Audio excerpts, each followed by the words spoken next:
Halo semua, di sini kami dari kelompok 1 akan menjelaskan proyek logika himpunan matematika yang berjudul Analisis Algoritma Pencarian Barang Hilang dalam Kehidupan Sehari-hari Menggunakan Teori Himpunan. Selamat menyaksikan. Latar belakang masalah yang kami ambil adalah kalian sering sadar nggak jika kehilangan barang pribadi itu merupakan fenomena yang umum terjadi di masyarakat. Nah, berdasarkan berbagai studi pengembangan sistem informasi, yaitu lost and found, frekuensi kehilangan barang di lingkungan kampus merupakan publik cukup tinggi, yang seringkali disebabkan oleh faktor kelalaian manusia atau human error. Dalam makalah ini, kami menggunakan matematika, khususnya teori himpunan set teori, yaitu menyediakan kerangka kerja untuk mengelompokkan objek dan lokasi secara presisi. Sementara itu, ilmu komputer itu menawarkan konsep algoritma pencarian, yaitu searching algoritma, serta breadth first search atau heuristic search yang biasa digunakan untuk menemukan data dalam memori komputer. Nah, jika kedua konsep ini digabungkan, kita dapat merumuskan metode pencarian barang fisik yang lebih sistematis dan hemat waktu. Adapun rumusan masalahnya yang pertama, bagaimana memodelkan area pencarian barang hilang menggunakan konsep himpunan semesta, himpunan bagian dan komplemen. Yang kedua, bagaimana perbandingan efisiensi antara pencarian acak atau random search dengan pencarian berbasis partisi himpunan. Adapun tujuannya, yang pertama adalah menerapkan konsep teori himpunan untuk memodelkan ruang fisik seperti ruangan di dalam rumah sebagai kumpulan lokasi yang terstruktur. Dengan pemodelan ini, proses pencarian tidak dilakukan secara acak, tetapi berdasarkan pembagian ruang yang jelas. Kemudian yang kedua, untuk menganalisis strategi pencarian yang paling efektif dengan menggunakan algoritma partisi dan heuristik, di mana pendekatan ini memungkinkan pencarian dilakukan secara bertahap dan berprioritas sehingga waktu dan usaha pencarian dapat diminimalkan, meskipun barang belum tentu ditemukan. Oke, masuk ke pembahasan yaitu landasan teori. Berdasarkan teori George Cantor, himpunan adalah koleksi objek yang terdefinisi dengan jelas. Dalam konteks pencarian, kita mendefinisikan himpunan semesta S, yaitu seluruh area yang memungkinkan barang berada dalam ruang pencarian. Contohnya yaitu mencari kunci di rumah, maka himpunan S, X, di mana X adalah lokasi di dalam rumah. Kedua, T proper subset, di mana T adalah himpunan target. V proper subset S, di mana V adalah himpunan terkunjungi.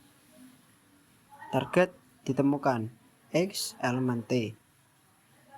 Target dipastikan berada di daerah yang sudah dicek, itu T subset V. Yang kedua yaitu analisis algoritma pencarian. 1. Algoritma pencarian naif atau acak. Pencarian ini dilakukan secara sembarang tanpa mencatat lokasi yang sudah diperiksa. Nomor 2. Algoritma pencarian sistematis. Pendekatan yang lebih logis adalah membagi ruang semesta menjadi beberapa bagian yang saling lepas atau mempartisi. Pencarian fokus menyelesaikan satu bagian sepenuhnya sebelum pindah ke bagian berikutnya. Yang ketiga, algoritma heuristik. Metode ini menggunakan informasi tambahan untuk memprioritaskan area. Area prioritas pencarian P ditentukan dari irisan antara lokasi yang sering dikunjungi dan lokasi terakhir dilihat. Pencarian dimulai dari area prioritas P dan baru diperluas ke area lain jika ditemukan. Metode ini jauh lebih cepat karena memanfaatkan probabilitas keberadaan barang. Oke, selanjutnya adalah peran dalam kehidupan sehari-hari. Penerapan logika himpunan dalam pencarian barang terbukti mengurangi kecemasan dengan mendefinisikan himpunan semesta S secara jelas. Selain itu, menggunakan prinsip eksklusi atau komplement sangat penting untuk efisiensi. Jika kita yakin suatu barang tidak berada di area tertentu, maka area tersebut secara logis dikeluarkan dari ruang pencarian. Di sini kami akan menampilkan algoritma pencarian barang hilang melalui alur yang telah kami buat, yaitu flowchart. Yang pertama dimulai dari mendefinisikan S sebagai himpunan lokasi di dalam rumah, di mana S ada A, B, C, D, dan E. Keterangannya di mana A itu ruang tamu, B ruang tengah, C kamar tidur, D dapur, E kamar mandi. Nah, artinya di sini barang hanya mungkin berada di salah satu lokasi tersebut. Kemudian mendefinisikan himpunan prioritas P sama dengan H gabungan L, di mana H lokasi yang sering dikunjungi dan L lokasi terakhir melihat barang. Nah, tujuannya di sini adalah mengutamakan pencarian di lokasi yang paling mungkin terlebih dahulu agar pencarian lebih efisien.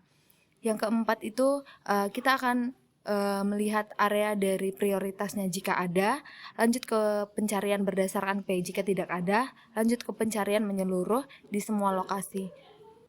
Jika ada area prioritas untuk setiap lokasi X elemen P, dilakukan pengecekan, cek X. Jika barang ditemukan, maka proses berhenti. Jika tidak ada area prioritas, kita inisialisasikan V itu sebagai himpunan yang sudah dicek atau awal kosong. Kemudian kita partisi, jadi rumah itu dibagi menjadi beberapa bagian agar pencarian lebih terstruktur. Kemudian jika barang ditemukan, proses diberhentikan. Jika barang tidak ditemukan, lanjutkan pencarian dengan cara menggunakan eksekusi atau hapus area yang partisi bukan lokasi. Kita memfokuskan pencarian hanya pada anggota S, di mana D itu bukan elemen S dan E itu bukan elemen S. Nah, jika kita memeriksa di D, barang ditemukan, maka kita akan memberhentikan proses pencarian. Jika barang tidak ditemukan di D, maka kita lanjut ke E. Nah, jika barangnya ditemukan di E berarti barang ditemukan. Nah, jika tidak ditemukan berarti barang dinyatakan tidak ditemukan. Oke, jadi kesimpulannya adalah analisis menggunakan teori himpunan menunjukkan bahwa pencarian barang hilang dapat diubah dari aktivitas yang emosional menjadi proses algoritmik yang logis. Penggunaan partisi himpunan mencegah pemeriksaan berulang di lokasi yang sama, sementara pendekatan heuristik atau irisan himpunan meningkatkan efisiensi waktu dengan memprioritaskan area berpeluang tinggi. Dengan demikian, matematika terbukti bukan sekedar teori abstrak, tetapi alat praktis untuk manajemen masalah sehari-hari.